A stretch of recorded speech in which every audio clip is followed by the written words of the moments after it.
areas of shame, of weakness, are oftentimes points where we can find awkward truths about who we are. The parts of ourselves we wish those who we most desire would never be able to see, at least without us presenting them how we want to. These gaps can cause pain, and if simply pushed aside, they can alter lives in a series of ways. But what can we do with these gaps? Will we ever learn to deal with them in the best way possible, or could there be a way to fill in what seems to be lost? This is Sit Down and Listen.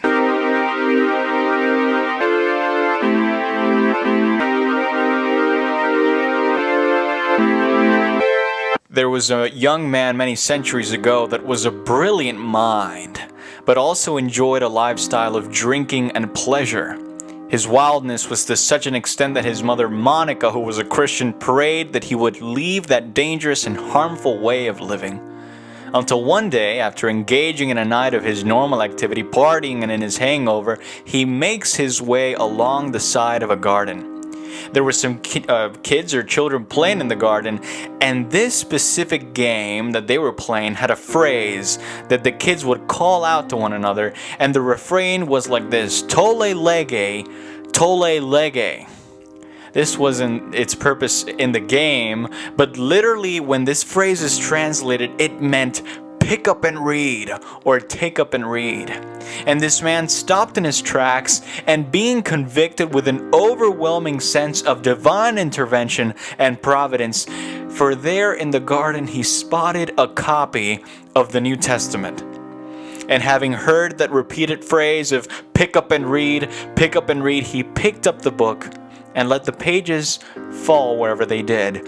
And the words that he read were these: "Let us walk properly, such as in the daytime, not in orgies and drunkenness, not in sexual immorality and sensuality, not in quarreling and jealousy, but put on the Lord Jesus Christ, and make no provision for the flesh to gratify its desires." When he read these words, it was as if each one was a spotlight put on himself.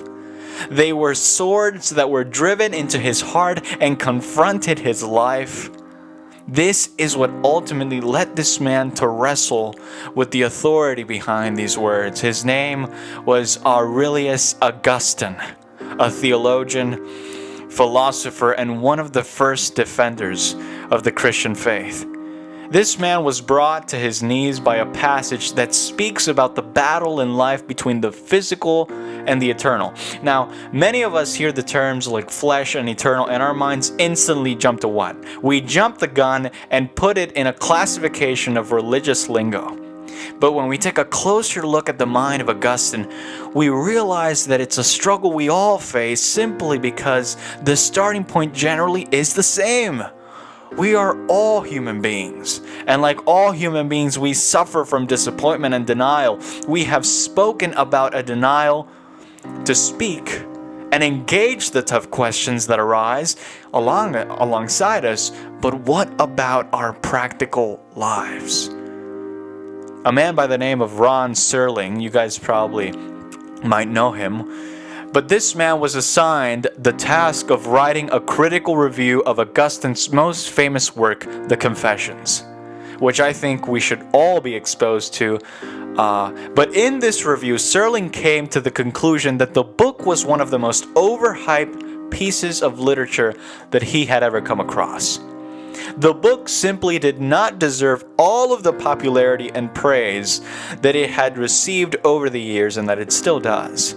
Inside his judgment, what jumps out to me is the fact that he seriously believed that the book was written by someone who had an obsession with guilt. He points to the specific passage of the Confessions that showed this. In the story told by a much older now Augustine, he shared some of the experiences that he had in his own life, those that he was the most ashamed of. This was one when he was a teenager, where he was involved along with some other young guys in a prank, where they went into someone's private property and stripped a pear tree of its fruit. They stole the pears that belonged to someone else and then left. Now Augustine, writing years later, is feeling the culpability of what he had done that day. To which the critic, much like many other people, would say to one who has shared a similar experience, "Come on, Augustine. Seriously? Are you serious right now? Some people are carrying the guilt of adultery. Some are carrying the guilt of a murder they've committed and theft. And here's this guy getting all worked up for some simple pears when he was a kid." But Augustine explains that what made him feel so ashamed, it wasn't the act itself or stealing the fruit.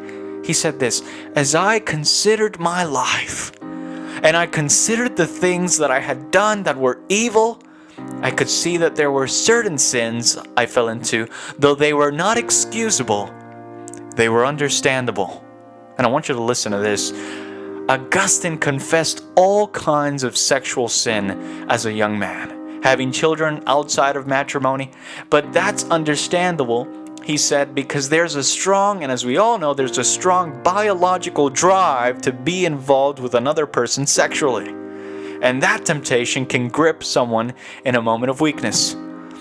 Augustine is not excusing it, but he says it is understandable. And he also adds, "I can also understand why a man would steal bread. I don't think a man who's starving has the right to steal a loaf of bread," Augustine said, "but I can understand the motivation to do such a thing." But he says this, and I think that this should make us think. He says, "But I stole pears when I didn't even like pears." And this is the moment to gasp, if there was one. This is the gap we all face. Moments, scenarios, actions, characteristics, traits that leave us in a lapse of confusion and unbalance. But he adds, "There is nothing that could cause my passions to steal those pears except this one. The naked joy in doing something I knew was wrong." Let me ask you, if you're listening to me, what's your naked joy? What is your naked joy? What's my naked joy? We all believe in a right and wrong. We all yell about justice because there exists such a thing as injustice. But can you think of actions, a thought, words said that only served the purpose to satisfy a desire to do something evil, something that goes against the parameters that have been established, maybe by parents, maybe by the law, maybe by people in positions of authority? Can our naked joy fill the gap we struggle from? And that's the question that I want us to ponder about. The idea of prayer, for those who have faith, has always been known as a conversation of thanking God and asking God for things. But for Augustine, it is much more than that. If we step back from the existence of Plato, 800 years into the future, a lot has changed, and I am trying to position us historically. In Plato's day, for example, Rome was an insignificant town. For Augustine, Rome has been destroyed and ransacked at around 400 AD. It's interesting because Augustine was known as a Neoplatonic, meaning that he was a new follower of the teachings of Plato. And the mind for Augustine is at the essence of what we can give to God. We give Him all of who we are. We give Him our mind and we give Him our soul. Not as much asking God what we can do, what He can do for us, but asking God how we can serve Him. This is the mentality that goes beyond the thinking of Augustine. A story that most people are very familiar with is with the creation account found within the pages of Scripture. And this is the fundamental building block for Augustine's thought. In day one, we all know this, we see a separation between day and night. Augustine also adds that angels were created on the first day. Day two, God separates the waters above and below from the skies. Day 3 is the separation of the waters from the land. Day 4 is the creation of the moon, the sun, and the stars. the celestial bodies. Day 5, we have the flying beings and the sea beings. And day 6, we have human creation along with other mammals. And then finally, in day 7, God rested and saw that what he had created was good.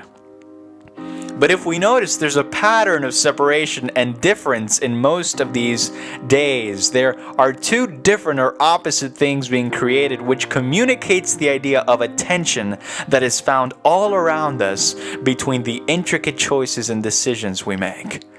For Augustine, there is a distinction between the city of man and the city of God. These two cities are separate, but at the same time strongly connected. Even those who claim faith in God have to live within the limitations of a physical world that is dictated by laws and authorities. But the city of God has been made known to us by several different ways, Augustine says. It's really critical that we recognize the difference in description when we talk about the human. In ancient Rome, for example, there always existed the idea that we as humans were rational animals. Rational beings that think, beings that have thought, but at the end of the day, animals in what composes us. But for Augustine, we are described as a spiritual animal, no longer rational, but for Augustine, the emphasis is on the spiritual element, on the spiritual way of seeing things. And here's the kicker. In our truest self, Augustine says, our true reality, our truths of truth, our true self is a lack of God. I think now more than ever there is a palpable tension between what is of God and what is of man or human. This is something that has led to much time and reflection. The question that we should wrestle with today is, how can I present the full truth? How can I present fully the truth of my conviction and also display and be a reflection of love, patience, and mercy? How can I do that? There's a tension there. In an ideal world, what do we all want? In an ideal world, all of us who have something to say would say it, and either people would agree with us or completely understand and have a humble response to what we say. But there is no such thing. There can't be. Even before Augustine came to the Christian faith, he was heavily involved with the pagan Mayakin belief. And in this belief system that Augustine resorted to before his coming to faith, in the Christian worldview, this belief was centered around an eternal struggle between the forces of good and evil. Have you ever tried to generally answer the questions people might try to ask you about the values and opinions you hold close? And you keep answering until you get to the point where you start getting the idea that the individual isn't being all that sincere? The tension that is placed upon us to many things that we don't spend too much time we're worrying about, in one instance, they can become matters of much concern.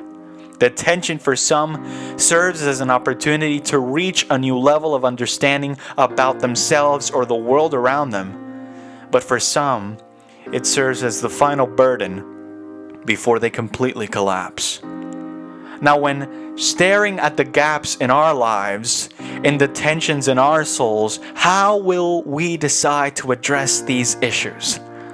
I am fully convinced that if our idea of humanity and the reality of the human that has been clouded by thoughts about the change that we want to see, but without properly attacking the core of these issues,